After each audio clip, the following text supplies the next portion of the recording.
So let's go in and get into account policies. We have our password policy and our lockout policy.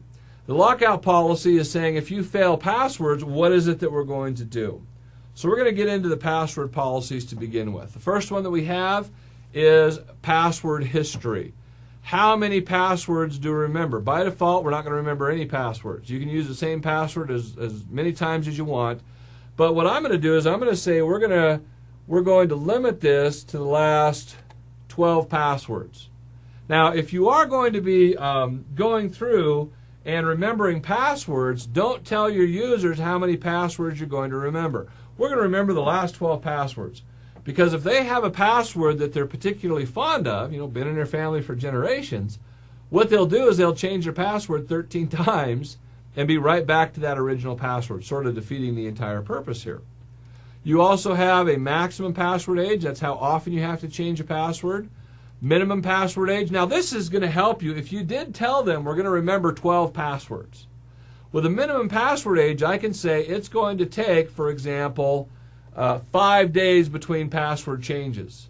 So it's going to take 60 days before you can get back to that original password. 2 months. So it's kind of pointless for you to change a password over and over and over and over and over again. So just be aware that minimum password age, now it doesn't mean that as an administrator I can't go in and reset their password. It just means that they can't reset their password except every 5 days or so. Minimum password length, password complexity. Password complexity is alphas, numbers, symbols, alpha uppercase, alpha lowercase, 3 of the 4. If you turn that on, that means that they have to have it. By default, it's off, so they don't have to have, they're not under the restraints. This is designed for a home machine. If you want your password to be A, the letter A, you could do that. It's not really secure. My recommendation is teach your users how to make secure passwords, like phrase passwords. Me and my wife went to Cabo and had a great time. M-A-M-W, just first letter of a sentence, first letter of each word in a sentence. You can make very long passwords, easy to remember, and it's going to be very hard to break. Reversible encryption, when you go through and use reversible encryption, what this does is it's going to go in and it's going to store passwords that are for the Challenge Handshake Authentication Protocol, CHAP. If you're not using CHAP, reversible encryption isn't a great idea. Sometimes you use this for IAS or maybe you're going to use IIS or something like that, but normally you're not going to want to go through and do that. So you set your password policy. We'll say that we're going to have a minimum age and you got to have this and you got to have that. What happens if you can't figure out what the password is? This is where we get into our account lockout policies. If you mess up, how long are you going to be locked out? And notice mine's grayed out because you have to have an account threshold. How many invalid attempts before you lock him out? So if I'm going to say 9. And usually I'm going to say, typically what I do is I say like 15, something huge.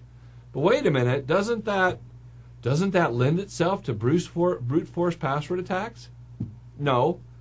Because if you're using complex passwords and you're only given 15 chances an hour, it will take you until the sun dies, millions of years, to try and crack a password.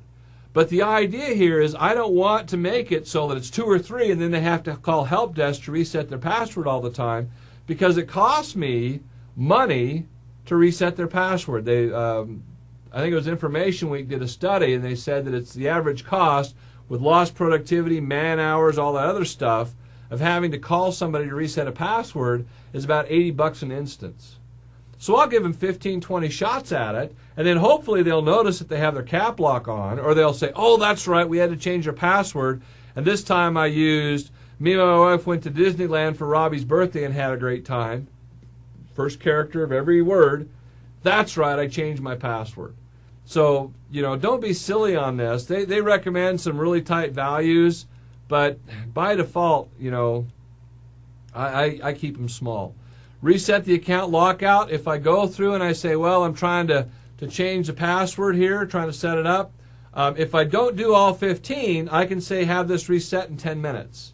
Then 10 minutes later, they get another 15. Then 10 minutes later, they get another 15, something like that.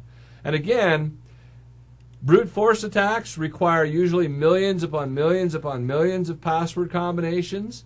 And so 15 every 10 minutes, they're not going to be able to crack this account. So just don't be all that excited about it.